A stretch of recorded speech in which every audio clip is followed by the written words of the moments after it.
Good evening students. இப்போ time என்ன ஆகுது? 3 ஆயிடுச்சிங்களா? சாப்பிட்டுட்டு எல்லாருக்கும் தூக்கம் வர மாதிரி இருக்கா? அதனால நம்ம மூளைக்கெல்லாம் ஒரு வேலை கொடுக்கலாம். அதனால ஒரு கேம் பார்க்கலாமா? கேம்னா எல்லாருக்கும் பிடிக்கும் தானே? சரி, யார் கேம்ல ஜெயிக்கிறாங்களோ அவங்களுக்கு என்ன கிஃப்ட் பண்ணலாம்? பேனா கொடுக்கலாமா? சரி, எல்லாம் ரெடியா இருக்கீங்களா? நீங்க எந்த அளவுக்கு சீக்கிரமா உங்க பிரெயினுக்கு வேலை கொடுத்து இந்த ஆக்டிவிட்டியை முடிச்சிங்கன்னா உடனே முடிஞ்சிடும். இல்ல போட சரியில்லை, தப்பு போட்டா என்ன ஆகும்? ரொம்ப நேரம் இந்த ஆக்டிவிட்டியே பண்ற மாதிரி இருக்கும். எல்லாரும் கொஞ்ச நேரம் யோசிங்க, அதுக்கப்புறம் நம்ம ஆக்டிவிட்டிக்கு போகலாம். Let's start. இந்த கேம் என்ன தெரியுமா? இப்ப இங்க 1 இருக்கு. இந்த 1ஓட நீங்க சேர்க்கணும்.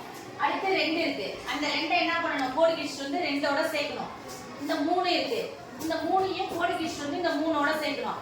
ஆனா என்ன பண்ணக்கூடாதுன்னா, ஒரு கோடு மேல இன்னொரு கோடு போகக்கூடாது. அந்த கோட்டு வழியா இன்னொரு மேல இன்னொரு வழியிலையும் போகக்கூடாது.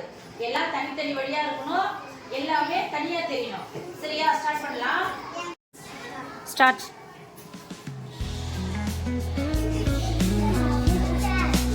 ஸ்டார்ட்.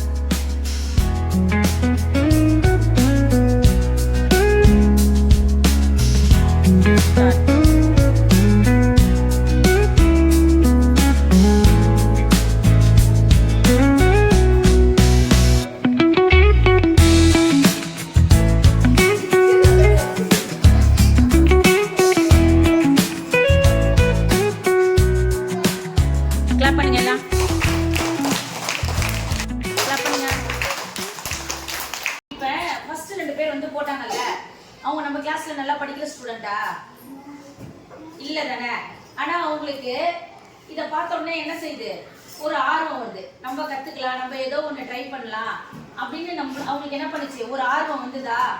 அப்ப இந்த ஸ்மார்ட் போர்டு வந்து படிக்காத பசங்களையும் என்ன பண்ணுது?